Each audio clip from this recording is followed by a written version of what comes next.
Hey guys, welcome back to God's Garden Bench. In today's video, you might see by the title, I am canceling my quote dopamine fast. I'm going to keep this video as short and sweet as possible, as my mother always says. First of all, this video is not to offend anyone. This is my personal opinion about what I'm doing and the topic in which I am doing it. It is all about my own experience. It is not meant to offend anyone. If you have a differing opinion, that is excellent. We should all have varying versions of opinions. Let's get into this video. So I did take notes. So if you see me looking down or away, that is why. There's no way I was going to remember all of this off the cuff, and to keep it short and sweet, I did notes. So, number one, why I'm canceling the dopamine fast is I didn't research what dopamine fasting was before I jumped in with both feet. How to do it, what to expect, which leads me to number two. On day 3, while being quite miserable, quite bored, quite annoyed, I was like, you know what? I'm going to Google what dopamine fasting is, see if there's any tips that can get me through, because at this point I had planned on doing a 30-day dopamine fast, which is extreme. I mean, it was extreme even to start with. So I was just like, dude, I'm on day 3. I'm already miserable and bored. I'm irritated. How am I going to get to 30 days? Did a quick Google search. What I found was, I will link it down below, the article that I read, so that you guys can go and read it as well. I am going to tell you what my kind of take from it was.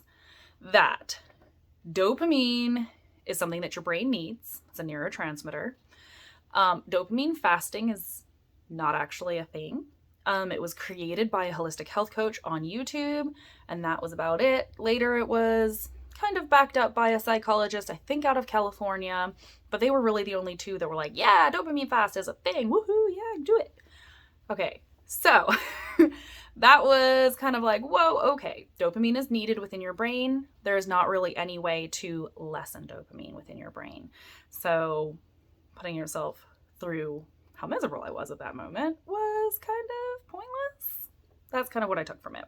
So that was actually leading it to number 3, was that the brain needs dopamine to operate. Number 4 was not being prepared with anything to fill the time of removing technology. So removing my phone and technology was not smart. So if I was to do it again, I would prepare for it a little bit more. I would come up with maybe some hobbies I would like to start, or something that I knew that I would like to learn, etc. What I learned from this experience, the first one, posting something that I do not know very much about on a public forum such as YouTube is not the best idea. Only because the embarrassment factor, I think, maybe. But that was the first thing that I learned. As soon as I read that article, I was just like, oh, okay, I posted something about this on YouTube. Great. Moving on to the next point of what I learned.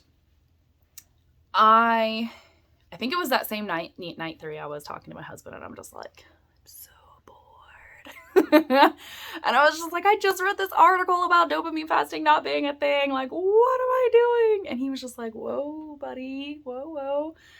That's not what you're doing, though. And I was like, what are you talking about? And he said, because he's very wise. If you haven't caught on to that yet in watching my YouTube videos, I'm sorry, first of all. And second of all, he's very wise. But he said, honey, you're not searching for a less dopamine in your brain. You are searching for less dependence on your phone and on technology for your happiness. And I went, oh, yeah, no, you're totally right. Okay, yeah, that makes sense. Okay, granted, that didn't make it, that made it a little bit better for sure, but it didn't make it any less boring and miserable. But that leads us on to the next point. What I learned, point number 3, I think that's number 3, was how much time I actually have outside of being connected to my device in some way. And that's even being like, oh, should I check it to make sure no one texted me or called me, or I'm not missing anything, or my brain is kind of bored at this moment. Let me check my phone to see if I have any notifications to check or anything basically to do on my phone. It's amazing how much time I felt like I had in not doing those things. And that's coming from somebody who's actually very removed from their phone already. I do not have social media. The only thing I have is YouTube. The only thing I really do is create for YouTube, watch YouTube, and, watch the occasional movie. But even with as removed as I am from kind of the norm, I feel like the average person, I still felt like I had a lot of time that wasn't filled with much, which was actually cool and also very boring and very miserable. Which leads us on to the next point, is seeing the beauty around me. And, if you've been here for very long, or if you haven't been here for very long, God's Garden Bench, I created it to share the beauty of God's creation. And I already see that so much, but it took on a different meaning. It took on a different kind of lens when I wasn't rushed to do something else and just seeing it for exactly what it was and really taking it in and standing there and smelling the smell of the falling leaves and watching the leaves fall from the trees and, doing all these things while we're on a walk. It took on a different tone when I didn't have my phone. I wasn't listening for my phone to go off. I wasn't checking my phone to see if there was a notification. There was something about that for sure, disconnecting. Which brings me to the next point. I felt less rushed and less stressed. And for kind of two different reasons. One, for the reason that I just mentioned, and second, for that same, I didn't feel like I had to, okay, let's hurry so that I can check my phone, or let's hurry so that then I can have more time on my phone, more time watching YouTube, more time watching a movie, etc. So I really just allowed myself to be in whatever moment that I was in, which felt very lovely for sure. So that brings us, to the next one. I thought that I was done, but I have one more. I connected with my family a lot more, my family and my friends. Now, my biological family lives far away from me. They live all the way on the other side of the country. So I'm in southeastern Virginia, and they are all the way on the other coast. So it's important, obviously, to if I want to talk to them, we have to call or video chat or whatever. And I spent so much more time actually in those conversations and just talking and just letting that conversation play itself out, letting that conversation go where it was going to go. And it was beautiful. It was very, very nice to just not be once again rushed or stressed about the amount of time that was being spent on any one thing, which I didn't even realize that was happening before, but this process showed me that. So it was really, really nice just to really connect with people and be there and present within those connections. So that leads me to what is next. I don't know. I mean, I do know. I know that I want to have more of a balance.